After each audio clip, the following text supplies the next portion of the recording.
Today we have another parable which is not to be taken just literally, because it represents more than what the words just say. So we have 10 women, 10 virgins, 10 women.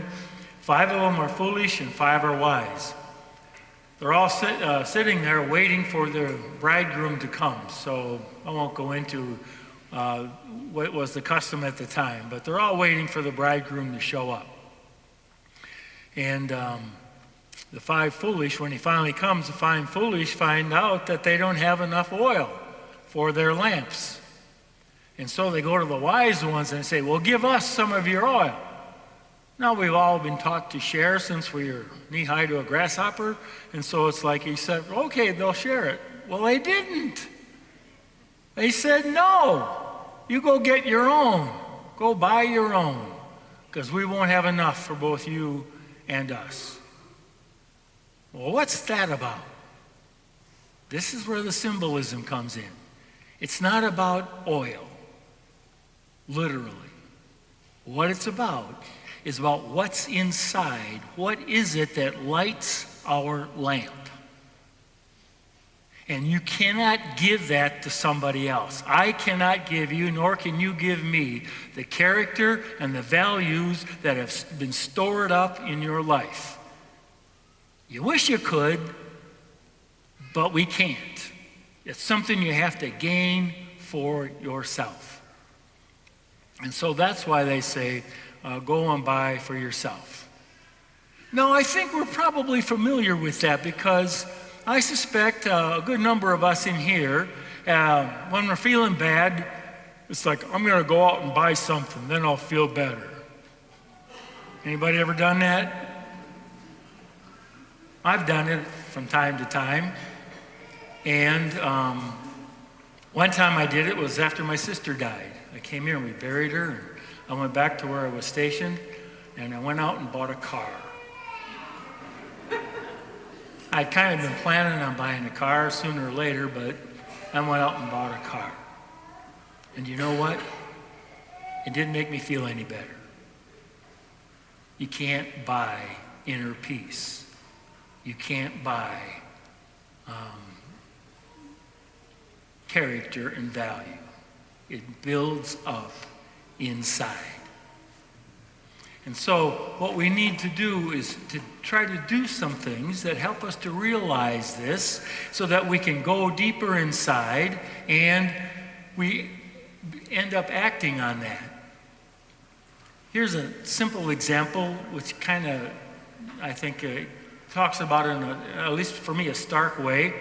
When I was a deacon, I was in a parish in Grand Rapids, Michigan, and many times we were at the altar, the presider was right there, the pastor, associate pastor, and I'm the deacon, and every once in a while something would get a little goofed up, and the pastor with a lot more experience, he'd say, okay, just do this. One time I spilled a few hosts, and he said, no, it's okay, and we all went on. So, after I was ordained, I was having one of my first masses with a baptism like we have here today. And so what we did was we came in and welcomed them like we did here today. Then everybody sat down for the readings and the homily, and afterwards we got up and we did the petitions. And after the petitions, I'm thinking, I kind of lost my place in my head. And I thought, okay, we've had the petitions, so let's all sit down for the offertory. So everybody sat down and did the collection and the song and everything. And then the people are coming up with the gifts. And now halfway up, I'm thinking, I didn't baptize those babies.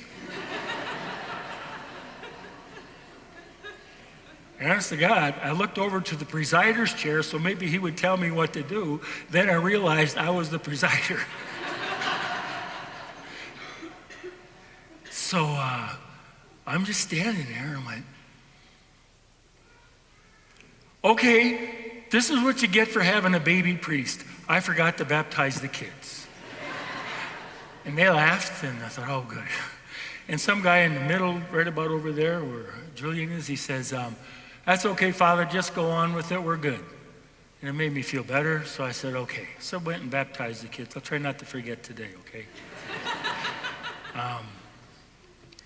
it's an example of, it's a stark kind of an example for me of how you got to go inside. And I know we've all done this when you need some direction. It was a simple kind of an example, but that's where it is. And that's where we discover a need to build up within ourselves that ability to develop the wisdom that we need to live in this life. We can have other people who give us suggestions, who share what they know to be true, but let me ask you this. Did you ever try to give somebody your advice? Anybody, did you do that? How does it work out? I see a lot of faces shaking no. Well, sometimes it might, but most of the time, it really doesn't. So when somebody comes to me and asks for my advice, almost always, I never give it. Instead, I ask that person to come up with their own wisdom. So it might go like this. Someone comes and says, Father, I'm having a really tough time in prayer because what I'm praying for, I'm just not getting any answers. So, well, what are you praying for? Well, I'm in this terrible job and I want to quit. But I can't quit because I have to support my family. And I don't know what to do and there's nothing's coming in prayer. So I said, and this is often I do this, a lot of different things. I say, well, I would like you to give me 3 options of things that you could do. Not saying you're going to do any one of them, but just come up with 3 options. That's it. And sometimes I got to fight with them, but usually they'll say, okay. So first option is I could quit my job. Okay, that's one. Second option is I could find another job and then quit my job. I said, well, that's 2. And then they say, or 3, I could just tough it out. I said, okay, 3. Let's look at them. Number 1, if I quit my job, I could just rely on God's providence, that God will lead me to the place I need to go.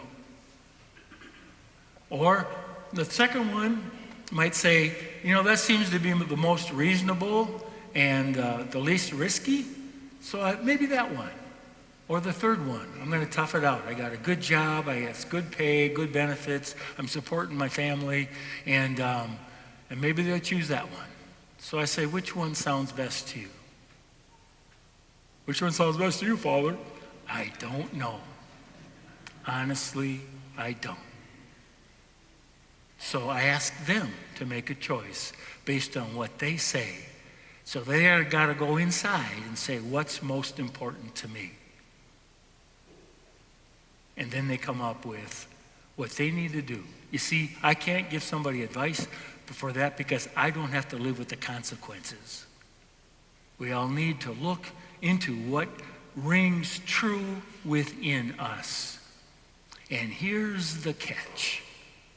We hope, at least I do, I hope and I pray that what rings true inside of me is God's wisdom, not mine. Did you hear it in that first reading where it says that wisdom seeks us and we too are to seek wisdom, the wisdom which comes from God?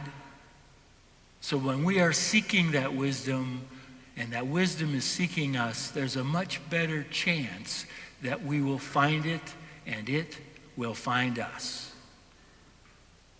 So whose wisdom would you rather live on? The wisdom of those 5 foolish women or the wisdom of the 5 wise women? Now, Kohler here is going to be baptized in a little bit.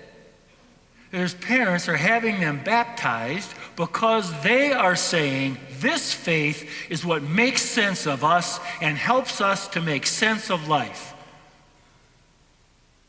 That's why we bring him here. That's why we'll bring him to Mass. That's why we'll get him catechized. That's why we will be good examples, as his godparents are saying. That's why we will be good examples for this child. Because we have discovered in God and in our faith a wisdom which is much better than anything we can come up with. Is that right? That's right. And that's what we all are here for, I would hope. Not only that, but at least that. To listen to God's word. To seek God's wisdom.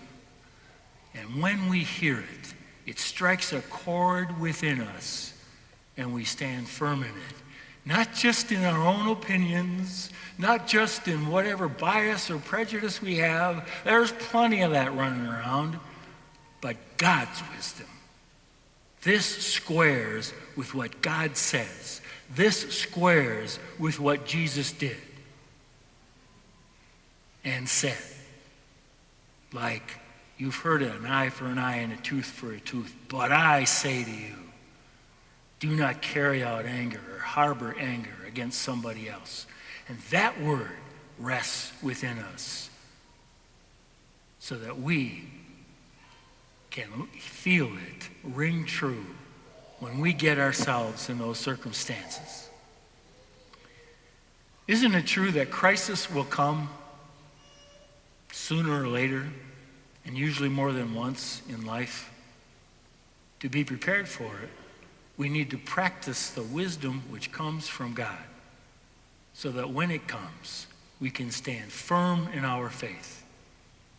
When Jesus Christ is the oil that lights our lamp, we won't get lost and be in the dark, and we won't run out of oil.